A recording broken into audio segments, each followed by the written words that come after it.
Hello, everybody. Welcome to Seeking Harmony. And today we're going to talk about. Hello, everybody. Oh, welcome to Seeking Harmony.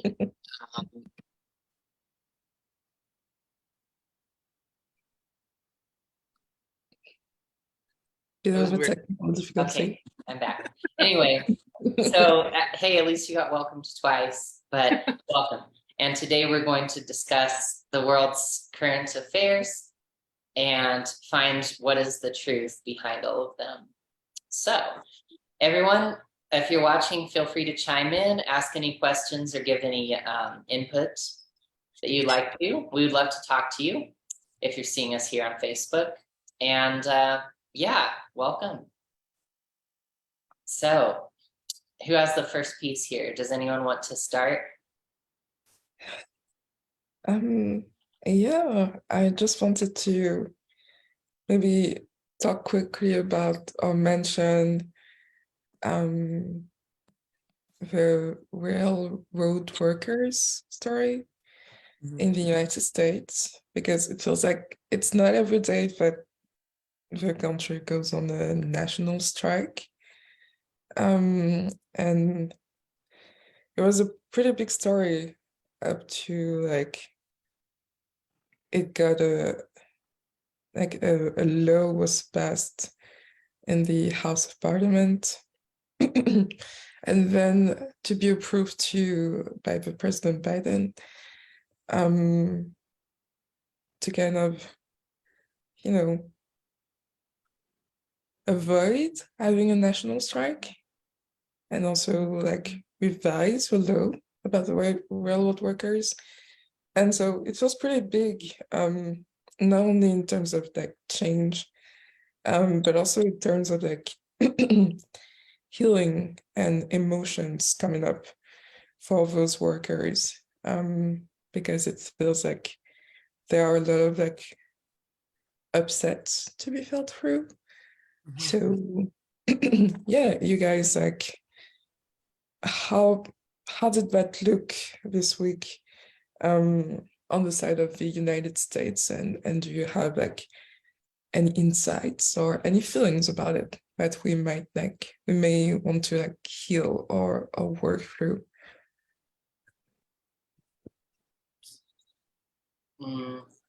Yeah, I guess I wanted to add that. So with the rail workers, there were a number of unions that were banding together to try to get better contracts.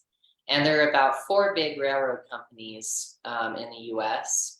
And yeah, it's the kind of situation where they might be, they could possibly be colluding, in order to keep benefits low. Because if they were competing, then one could say, we offer better benefits, come work for us. But railroads are a different situation in the US. And so because there aren't very many companies, and it's difficult to have lots and lots of different companies owning railroads when there's only so many rail lines, it just gets chaotic. So that's kind of a unique industry. And one thing that was unique was that there was a law from about 100 years ago that said that if the unions and the companies, they can't reach an agreement, Congress can just vote and pass an agreement, and Congress will just impose the agreement, on both the workers and the company. And I was somewhat surprised or interested to know that, Biden, apparently he had campaigned saying he was the most pro-union president ever. And, he's signing this into law. And there were a few Congress people who were known as really radical, far left people, AOC and Alexandria Ocasio-Cortez and Ilhan Omar. And they voted for this too, because it was judged that if there were a rail strike, it would just be too big of a hit on the US economy. It'd be difficult around the holidays. There were essential supplies chlorine to sanitize drinking water, or that wouldn't be delivered. And some people were like, this is going to like put the economy in a recession if they strike, you know, and it looked like they were going to, because there was no agreement that they liked. So that's what happened, and this agreement was created, and it does raise their pay, the railroad workers' pay, by like I think over 20%, like 24%. So it's like a substantial increase. It doesn't give them one thing they wanted, which was 7 paid sick days a year. And currently they just have one, like just paid time off day a year. So interesting. And yeah, I didn't know, but it just feels like there's an interesting maybe balance there between like the health of the economy and the collective and society, and what's we think is best for society, versus like what is, you know, good for the railroad workers and everything. So I felt it was interesting. My first feeling about it was my gut reaction, and let me know what you guys feel about it, was I felt like it was a good idea, because I felt it would be too like destabilizing and chaotic if there were a strike. But yeah, I'm not really sure. That's what I was feeling initially. What do you guys feel about that? I definitely agree with you, Sage, that I feel like there needs to be some balance achieved in the situation, because it feels like there's a lot of opposition between the union, itself, the rail union, and the management of the railroads, or people who are, you know, in charge of making all these rules and decisions. And I agree that it would have been bad if, you know, we had a national strike, because it would have affected a lot of people. But I feel like there's also this need to acknowledge the concerns of the rail workers, and I feel like that's kind of the issue, or the block, the way the government is going about it, or the way that the management of the rail is kind of going about it, seems very almost like just self-interested. They're not really thinking about where the rail worker may be coming from. And I acknowledge that like the pay increase was good, but you know, there must be a legitimate reason why they're asking for paid time off. I'm just assuming, you know. So I feel like it was kind of like paternalistic for the government to come in and say, we're going to make this decision on the behalf of the management, without really acknowledging where the union is coming from. But I mean, it's a hard decision, because there's a part of me that feels like going on a full-on strike would not have been good either. So Yeah. And maybe that's why that law was put into place, just to avoid having national strikes at times where we need the economy to be strong.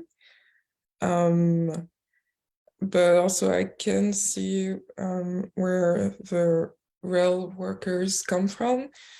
I don't think the government's decision is of self-interest. I think they were maybe like thinking about like the whole economy, in terms of like, we don't want to burden the citizens even more economically than they are being right now with like the world conditions.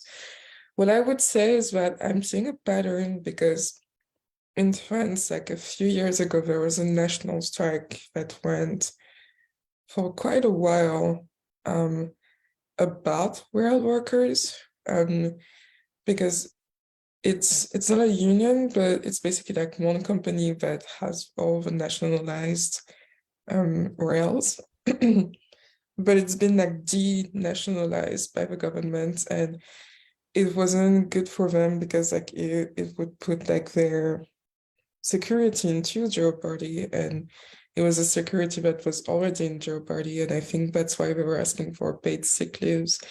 in the US, because like, for example, in France, there were the strike was one of the things it was about was that they had a retirement at about 40 or in their 40s, instead of like most of the population that goes on retirement like at 60, 65, or even 70. Because the thing is that it's considered as a dangerous and also tiresome job on the physical body, you know. And so yeah, it's just one of these jobs that has always been considered as dangerous, or I mean, at least like very taxing, and that's why they're like kind of protected. And I think like the United Kingdom, for example, has been going on strike for that during the summer, and is still going on strikes today for that. And so I'm seeing maybe a pattern. I know it's easier and more protected to go on strikes in France, but what I'm seeing is that maybe there's a feeling for these workers that they're kept into basically a cycle of death or poverty, and they're feeling powerless to really claim their rights there, because like, as we know, as we learn in life purpose, there are a lot of jobs and a lot of ways in life that promote death, and you retire and you die. And I think this job would be one of the ones to be like the most changed, if you had like basically if you had, I don't know, if you were to like go about it in the unionist way, you know what I mean? So I think that may be an explanation for them. And I think that's where their like feelings of anger is coming from. But yeah, I don't know. It might be something different. I just feel like it's one of the elements. Yeah, it feels like the care and the just investing in the workers isn't being valued, although that's the thing that would keep the railroad running, and would makes more people want to join, like working for them, and have it being seen as a good, prosperous job, and it's just like, I think that's, if the value of that isn't being seen, it's definitely a lack mentality, to try to like be scarce, and take from the people, and ultimately that takes away from the whole railway system, though, like that's not sustainable, and it's kind of coming to this point where the workers are like, we need this, and I agree with them that, like, that's such a basic thing too, to be given sick days for your work.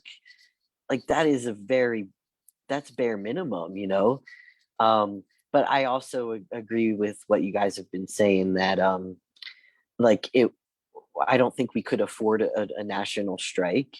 I think that would be pretty devastating, but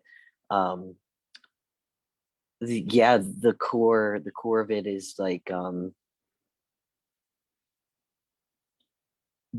just why aren't we valuing, like, investing into the individual, because that is what would sustain the whole in the long run, Mm-hmm.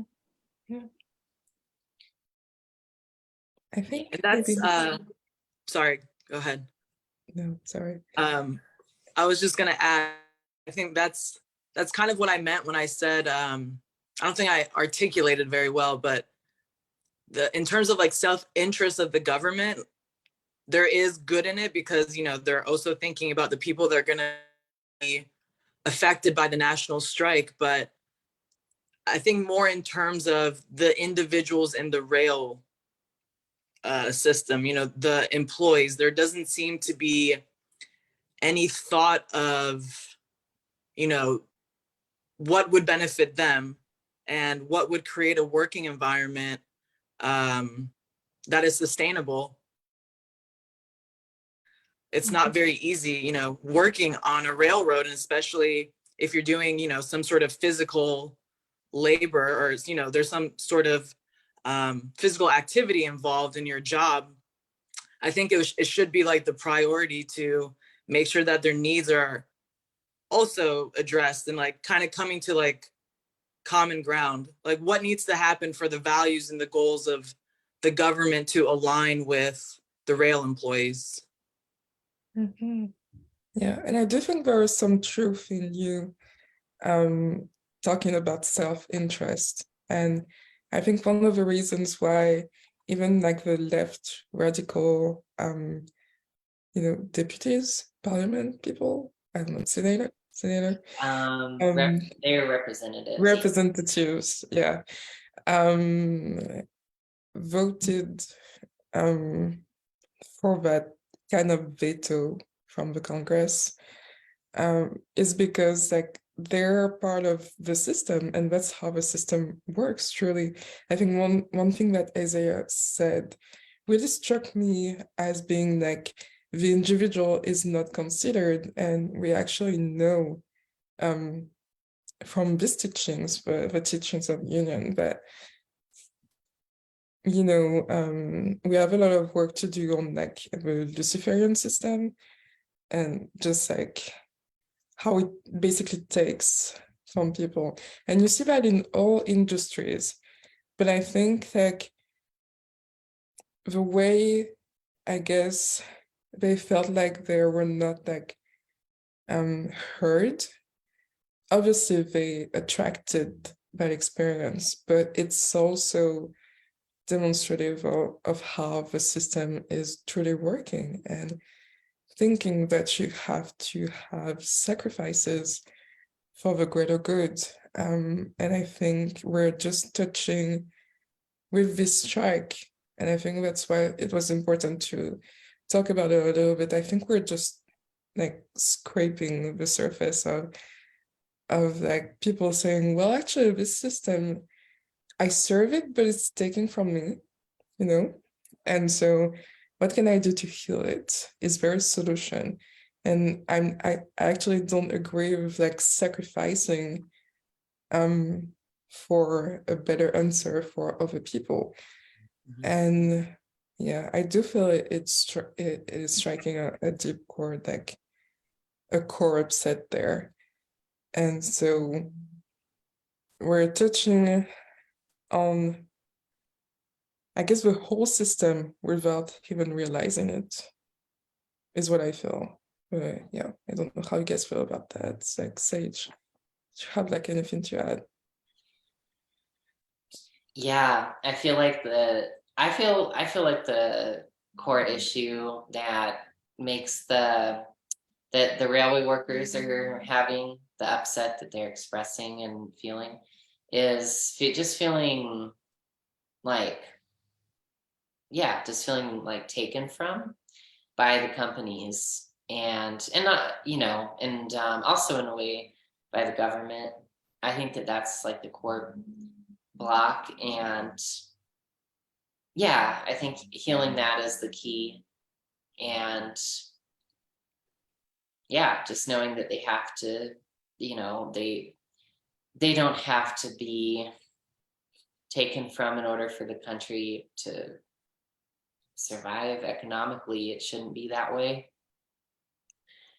And yeah, but I think that there's that feeling that you have to, like, that they're obligated to sacrifice because otherwise things wouldn't work out, which is a scarcity mentality, because there should be, in divine truth, there's abundance for everyone, and the system creates it for everyone, like symbiotically, but that's not how it's seen. And so this law's in place, and it's because of this law, because they can't strike, that that railway conditions are like this. Like, in what other industry do you not get like sick time, right? And so in other industries, that's present because it's unionized or their competitors are unionized.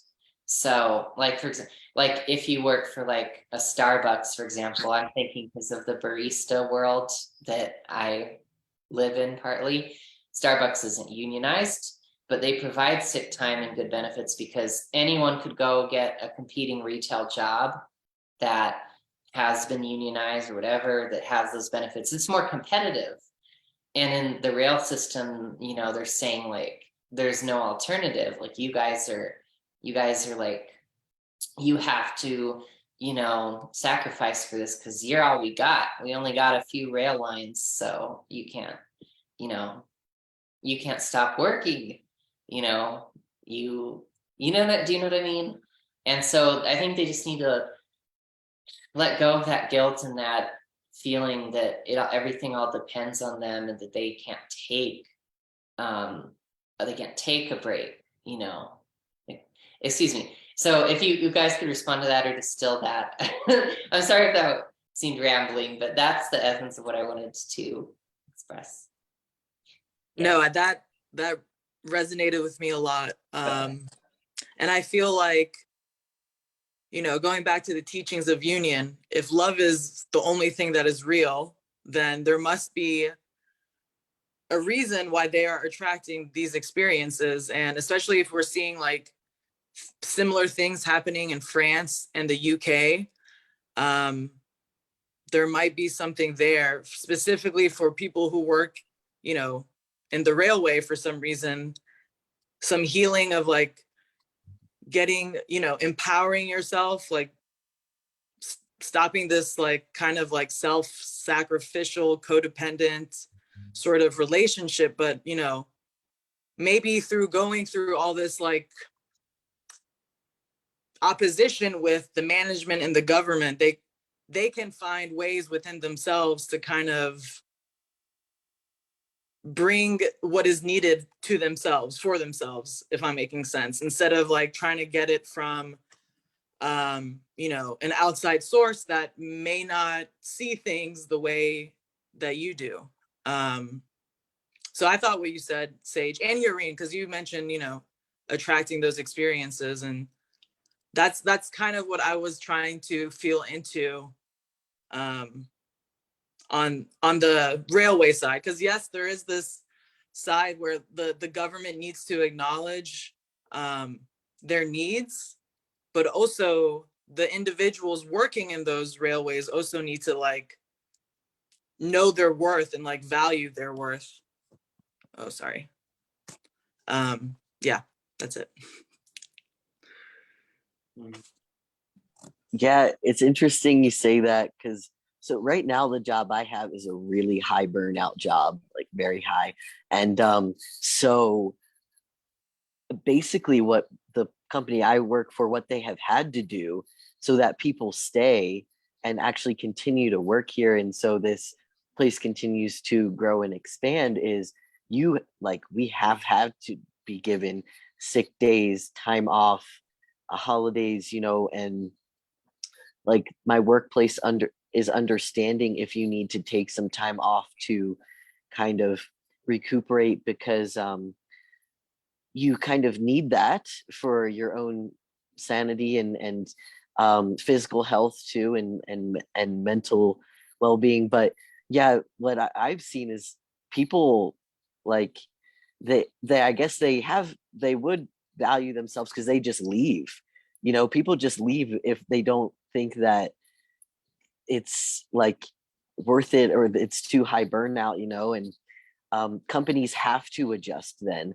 And I guess that's an example of like a company adjusting so that they do keep their employees and the employees, you know, valuing themselves enough to leave or stay in a situation that is actually like good for them, you know, or that works for them and doesn't want to take and instead is like, okay, I see that you need some self-care here and we understand that and we agree with you there. Mm. Yeah, I agree. But I feel like that if they heal that, like valuing themselves thing and choose to value themselves, and if we all do, then that will help the situation, and know that they don't have to sacrifice to and give up part of themselves and really just give up their life in order to get their good, then it'll be better. Because right now it's like it's very tense, and the feeling is, and you have to, I feel like a strike is called for sometimes because you have to draw a boundary, and somebody like a company may not listen to you and through any other way. And so it's not like just because they won't listen that your needs aren't important. But right now though, there's a lot of like, it feels like a fight. It feels there's a lot of like there's a lot of anger, there's bitterness and animosity. And I think that, yeah, I think it's really just a matter of just making that inner choice to value yourself and to give up the idea of sacrifice, and yeah, and just know that there's, yeah, just because it's being communicated that you're needed and that what you do is needed and important, like, which it is, it's crucial to the economy, that job, it doesn't mean that's not being valued. Like them saying like, we need you to work for our economy to survive, it doesn't mean that you're being valued, yeah. So Yeah, that's pretty spot on. Yeah, I'm just feeling like ultimately, like I think the reason why companies have a lot to give in terms of like bonuses and to their employees is that the job in itself is like taking from them. And again, it's like part of a system that I feel like we won't be able to change, rather just like choose differently and build from a foundation that is different. And I don't know how that will look like, because obviously it's not about doing a revolution and getting all the companies to ground zero and building them back up. I don't have the plan, like I'm not God, definitely, but I'm curious to see if like manifesting the right to have a strike and say like, okay, we're not satisfied there, will have some sort of impact on this change of system. yeah. Yeah. Do you guys feel complete about that? Yeah. Yeah, so moving on. We're talking about Iran. I never know how to pronounce that. And we're talking about its relationship with its athletes that are competing in worldwide competition at the moment, and how they have been treated when they have demonstrated their support to the nationwide protests, or even when they didn't, because like the climber that competed without her scarf clearly said that it wasn't really an act of protest for her, but just become a symbol for it.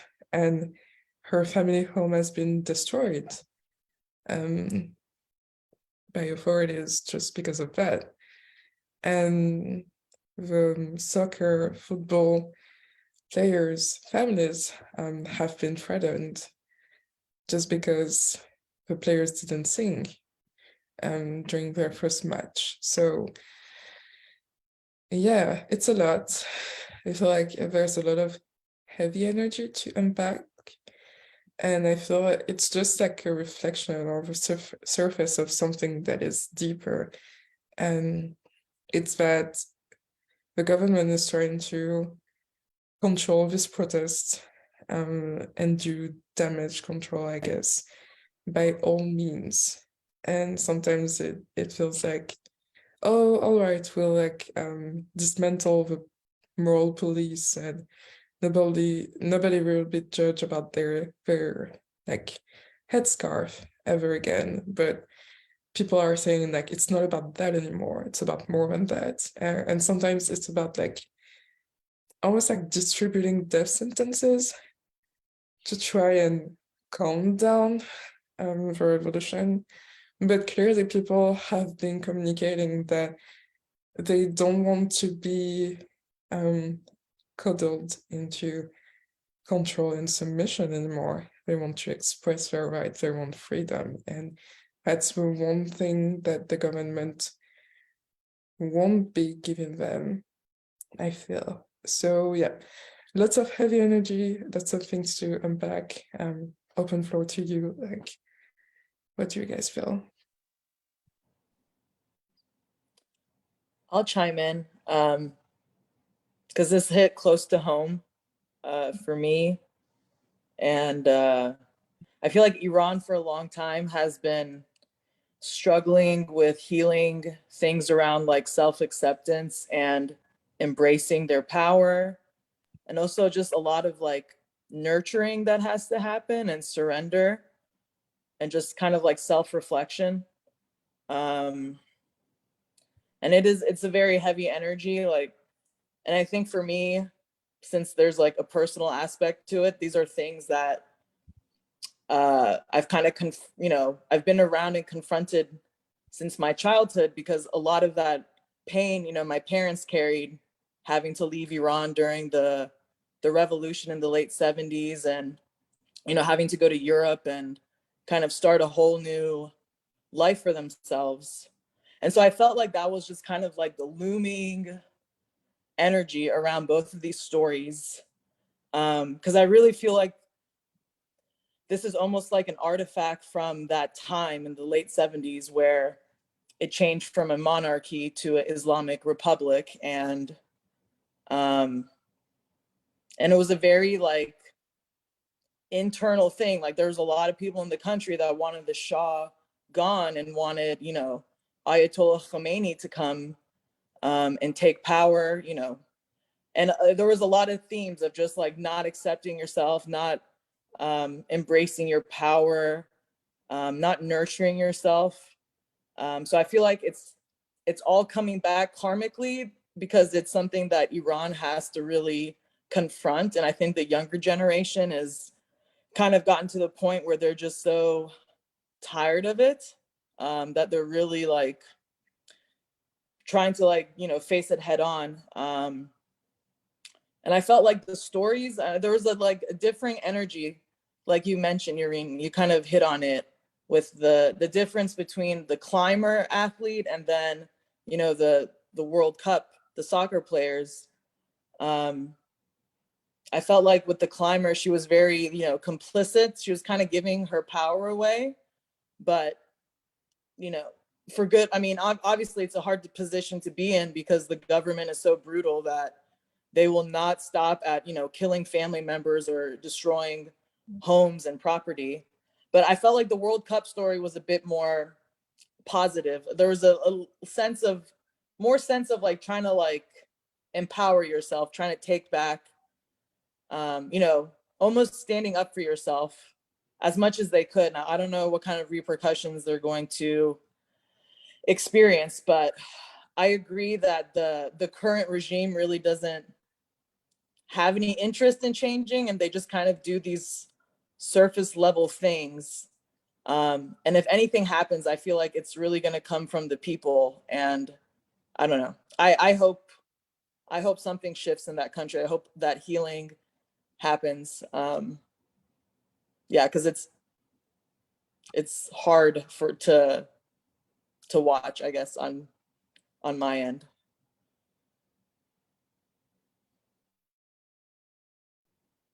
I feel like I rambled. So sorry. No, you didn't. That No, was perfect.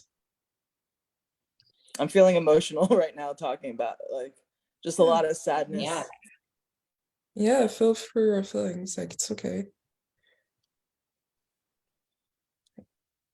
It is heavy. It's safe for it to come up. Yeah.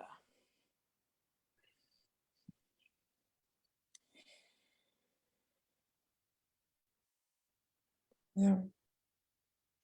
But I feel a lot of hope, you know, there's like this energy of hope and strength. So, you know, I'm hoping things will be different.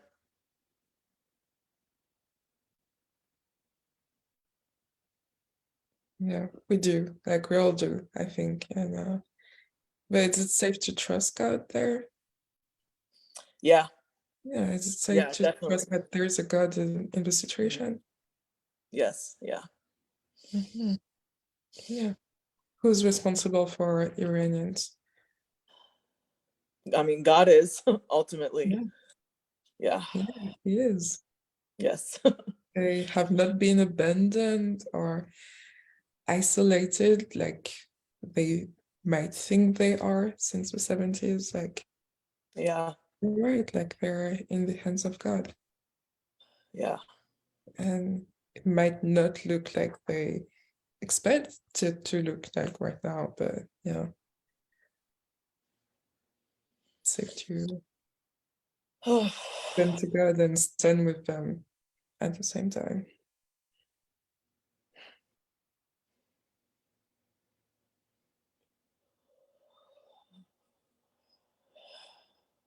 How does that feel? Better. Thank you. Okay, good. Sage, to you, like, do you want to say something? yeah. I would say that, yeah, I was just feeling into what the thing is, like what the block is or what the upset is there, when it comes to Iran and like creating change in Iran. And yeah, it feels like it feels basically like there's the sad feeling that it does feel like a powerlessness in that it feels like the government just wields this the power of like violence, like of death, basically. Like that's the only thing keeping them in place, basically, is like that they threaten people's lives. And that seems to be like the main upset. It just feels like yeah, I don't know. Yeah, I just feel sad, and it's almost like they're trying to take the place of God. The government, like they always try to speak for God. They always try to say that, oh, this is what God wants and this is what he doesn't, when they don't have the faintest clue or even frankly interest in that at all. And they're not the one that giveth and taketh away, you know. Um, they're not. And I think that's the key healing, is to know that like they can't do that, you know, like you can't, nobody can like take your life away in truth, and no one can take your power away. And that, yeah, I don't know. Does that Yeah, resonate with you? it does. Yeah. I felt my emotions shifting as you were talking, both from the healing of like Anja and just what you were saying. And I feel like the more we look into the truth of it, the more like the violence feels like weakness, actually.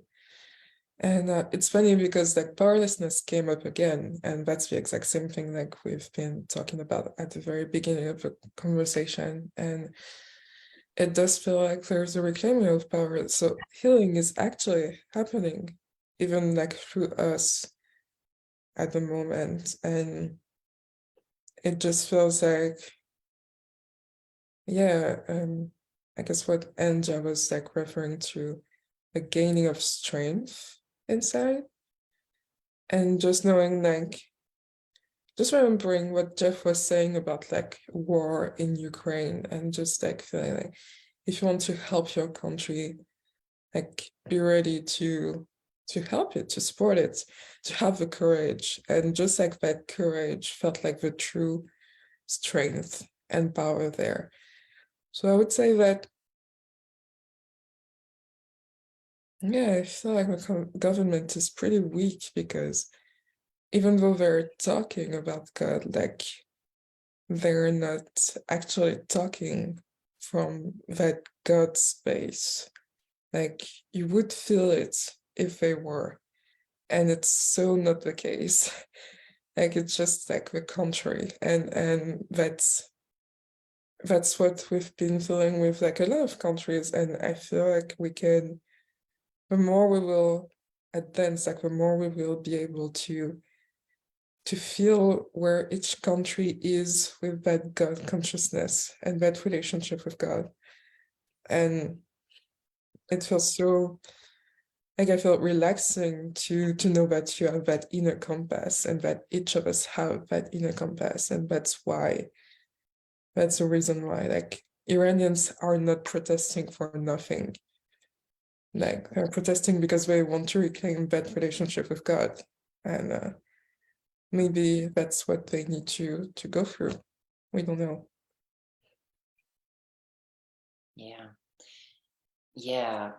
And one thing I remember you saying, Yoreen, earlier about Iran was that in the past it was like a very like free country, right? Like it was a country where there were a lot more rights for people, right? And for women. Like it was a more progressive country. Culturally, it was more free, is what I remember. But Okay. like I think Enja can confirm or not what I'm saying.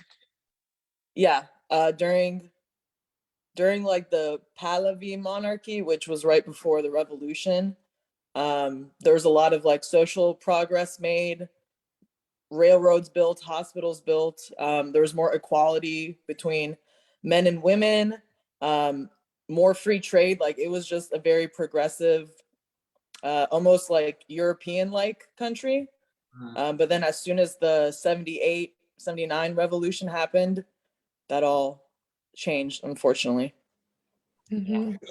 Yeah, I do remember that they almost like kind of a soft power in the fact that in terms of entertainment and even women's right, I want to say like it was almost like they were leading alongside Europe. Mhm. I don't know. It felt like it from what I know of Iran's history, and then it all changed. Maybe Yeah. that, yeah.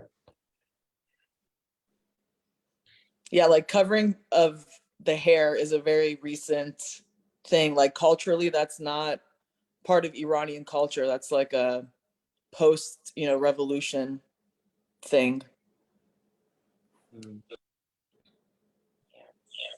So I thought that I felt like it was like I was feeling like part of the healing that was going on was that knowing that you're innocent and that it's okay for you to do things like to, if it feels good to you or whatever, to like show your hair or to whatever, believe how you want to believe or conduct your life how you want to. Like, just, yeah, that's what I was like healing in myself as this was coming up. Just knowing that you're innocent and that that there's like no reason why you should be like, punished for doing these things. And yeah, and the government certainly isn't the arbiter of that. They try to act like it, but they're not. And yeah, that's cool what you said too. And yeah, I hadn't been aware of that. So yeah. And I feel like maybe the Iranian people are claiming this for themselves on a deeper level. Because I remember learning in college, the perspective I learned was that there was this democratically elected guy who was like a farther left person, or like a socialist. I think Mossadegh was his name or something.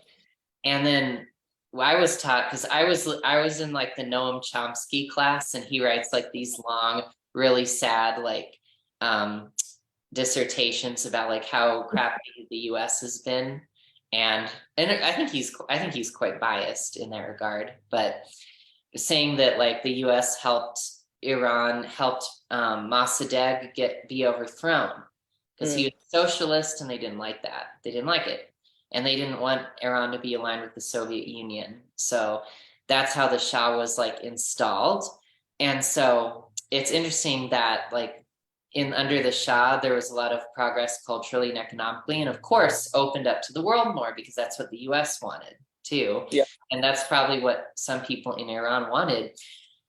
But I feel like there was backlash against that, because there's a feeling of like, oh, well, maybe some people didn't want this, but it happened, and it was maybe the US's influence. But now people in Iran can say, we actually want this, in meaning like we actually want these freedoms. We actually want this openness to the world. You know, Yes. It's not just a foreign influence. And you know that that's what the government says in all these countries that are oppressive. Like, oh, it's the Vladimir Putin's always like, it's foreign influence. You know, that's an influence, corrupt country. You know. No, but you have a point there, and I think we're uncovering the truth that anti-American westernization, I guess, is not actually the case and the core truth of these countries. And what I feel is, the development that we were feeling at that time before the revolution, I feel like there's something that is still there. And I feel like there's something very divine in that culture. And that was never forgotten, because it can't not exist in truth. Like, it's just like the illusion that it's been destroyed afterwards. And of course, I feel like there is some truth in like Shiite Islam as well. Like, but maybe Iran needs to find its balance and divinity back, and knowing how it is to truly claim that divinity, regardless of like, does it feel westernized, or am I gonna be judged for being different, or things like that. And I feel like a lot of, again, people of color have to go through that healing. So it does resonate. I feel like Urine and Sage, you both hit on something really important. And Sage, the wording that you use was like, it's almost like they're like, in this moment, the people themselves are taking their power back. It's not kind of left up to a foreign influence. And I feel like that's been the issue with Iran historically. There's always been some foreign country either invading, whether it's like Russia, Roman Empire. I mean, if you just go throughout history, there's always some outside power coming to invade the country. And I really feel like there's like some karmic issue here that needs to be resolved in kind of like taking your power back and accepting yourself. Because I feel like a lot of it is just Iran trying to conform to, some other outside culture, instead of just seeing who Iran is for itself. And I think that's what the younger generation is doing now. And that's where that hope and that strength comes in. Because, they're doing it for themselves. They're recognizing what they want, and they recognize that this violence is so weak. And that's why so many people, I feel like, are willing to sacrifice their lives because they understand the weakness behind like the tactics that have been used. So I just wanted to add that in.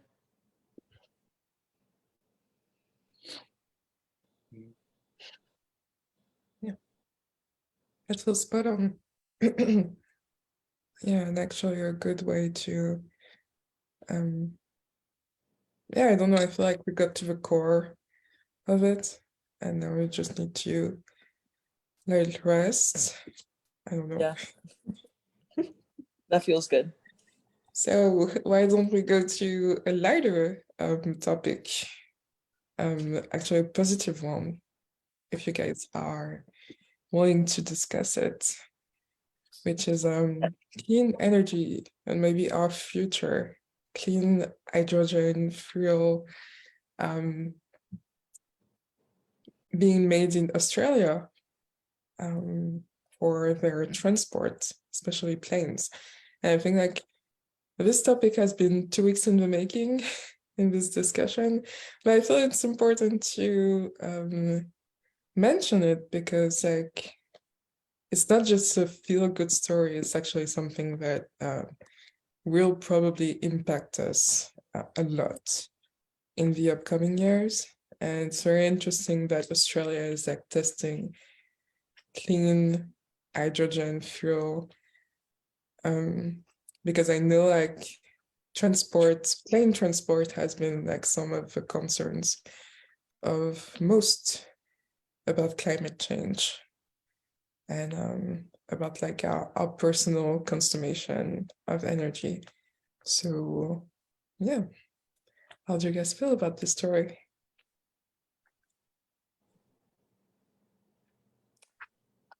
As I was reading it, I felt like it was a very loving decision. Like I just felt really good about it. And I was prompted to kind of read about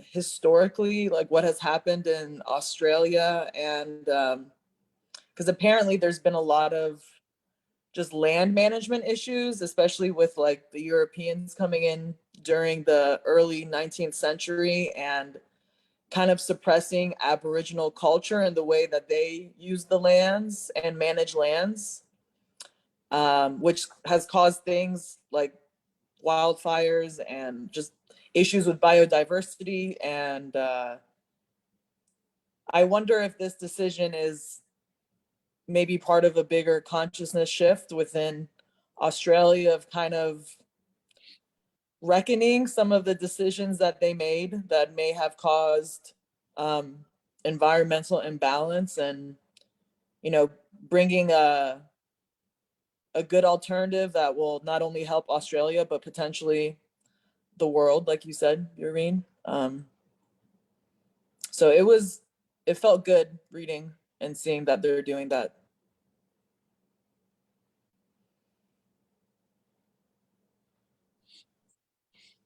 Yeah. I felt it was cool because it seems like from my perspective in the US, for some reason, it seems like so far away almost to that's still the consciousness of alternative energy is it's something that's like further away or more like futuristic or something that there's like a lot of resistance to. But I also learned that in California, there are more of these like hydrogen refueling stations.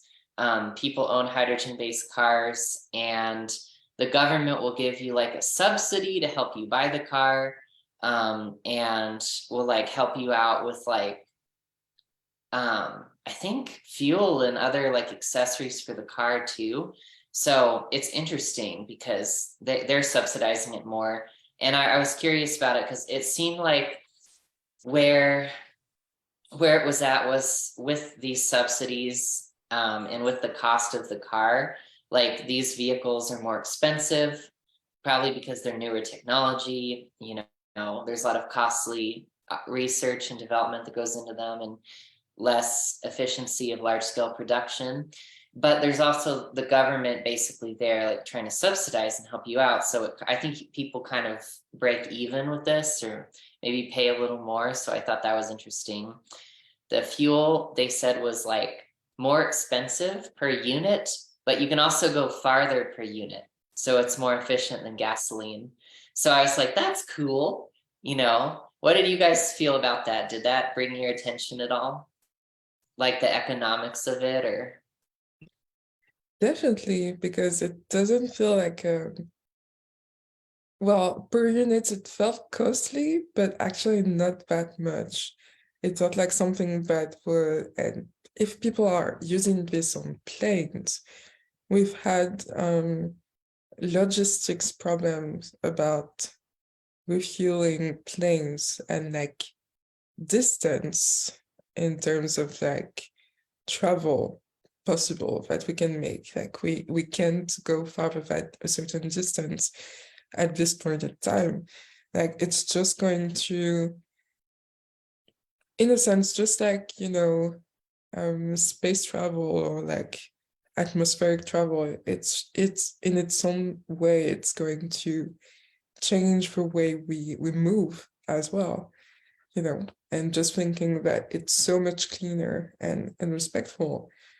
And yeah, we always said in this discussion that probably some of the advancement around climate change was going to be like technological, and definitely we do have the resources to do that. And so the fact that you know, just like a lot of things, realizing that the easier solution isn't that costly at all, that it's just gonna like cost you less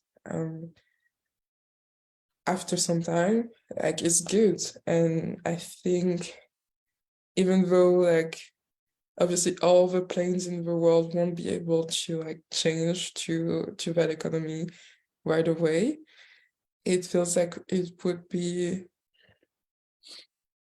there's going to be a positive push around it in the next few years.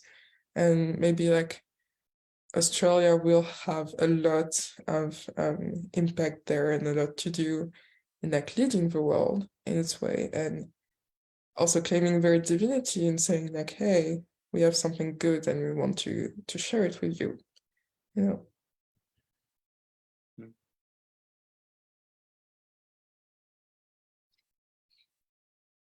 Yeah, I think that it feels like abundance consciousness and a knowing that it's more of a knowing that like you have like infinite life and infinite resources. Yeah. The reason is like fossil fuels to me spiritually they symbolize like you have so many resources, like this is how much you have, and that's pretty much it because they're fossil fuels. They formed over hundreds of millions of years or whatever, and it's not renewable. So I think that consciousness that says that we um like we only have like so much time, so much resources, and it comes from the past, that is in effect like it's going away. And people are like, really, you know, are we really limited in this way, or do we have like this eternal flow of life, you know? Yeah, Yeah. in abundance. And just also think that hydrogen is the basic component of the universe and the atmosphere. Keep that in mind, and like you have expanding your horizon like exponentially. Yeah. So Yeah. feeling So good. yeah, feels good. Yeah, we're already at the hour. Yes. Did you have any? Does anyone have any closing comments, or yeah, anyone? That went fast. Yeah, I know. Yeah. So yeah, well, cool. Everyone, thank you. Thank you for joining. Feel free to add in the YouTube comment section any of your comments if you want to dialogue with us or add anything. And yeah, Thank you. Please like this video, subscribe to our channel for more content, more seeking harmony and content about unionism. And we'll see you again next week. Thank you.